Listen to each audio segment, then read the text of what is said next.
യേശുവിൽ ഏറെ സ്നേഹമുള്ളവരെ, പുതിയൊരു ദിവസം നൽകി കർത്താവ് നമ്മെ അനുഗ്രഹിച്ചിരിക്കുകയാണ്.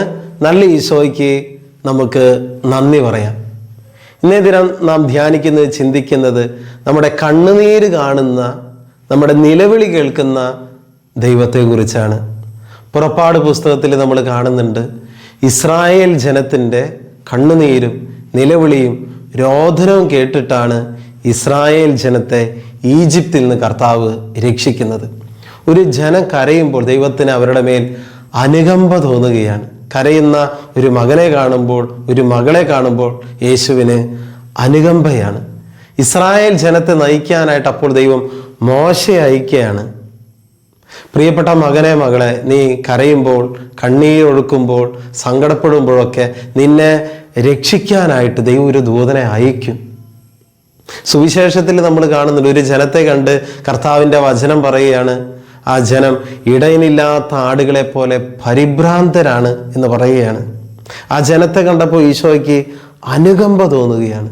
കാരണം അവർ ഇടയനില്ലാത്ത ആടുകളെ പരിഭ്രാന്തരാണ്, നിസ്സഹായരാണ്. അപ്പം അവരുടെ മേൽ അനുകമ്പ തോന്നുന്ന ഈശോ അനുകമ്പ കാണിക്കുക മാത്രമല്ല ചെയ്ത്, അവരെ രക്ഷിക്കാനായിട്ട് ശിഷ്യന്മാരെ അവരുടെ അടുക്കിലേക്ക് അയക്കുകയാണ്. എന്തിനു വേണ്ടി? രോഗികളെ സുഖപ്പെടുത്താൻ, പിശാചിനെ ബഹിഷ്കരിക്കാനൊക്കെ ആയിട്ട് ശിഷ്യന്മാർ. അപ്പോൾ ദൂതന്മാരെ അയക്കുന്ന ഈശോ.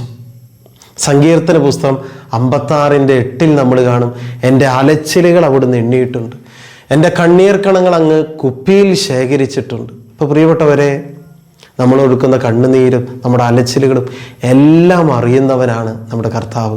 അപ്പോൾ ആരെങ്കിലും ഈ ലോകത്തിലൊക്കെ വേദനിക്കുമ്പോൾ, ഈശോയെ ദൈവമേ എന്ന് വിളിച്ച് കരയുമ്പോൾ അവരുടെ സഹായത്തിന് വരുന്ന ഒരു ദൈവമാണ് നമ്മുടെ കർത്താവ്.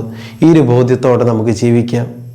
ഇന്ന് എന്നെ കേട്ടുകൊണ്ടിരുന്ന പ്രിയപ്പെട്ട മകനെ, മകളെ, നിൻ്റെ ജീവിതത്തിൽ സങ്കടമുണ്ടോ, കണ്ണുനീരുണ്ടോ? നീ പ്രാർത്ഥിക്കുക, ദൈവമേ എൻ്റെ ജീവിതത്തിൽ നീ അത്ഭുതകരമായിട്ട് ഇടപെടണമേ എന്ന് പ്രാർത്ഥിക്കുക. അപ്പോൾ ദൈവം ഏതെങ്കിലും ഒരു വ്യക്തിയിലൂടെ, ദൂതന്മാരിലൂടെ, സാഹചര്യങ്ങളിലൂടെ നിൻ്റെ ജീവിതത്തിൽ ഇടപെടും.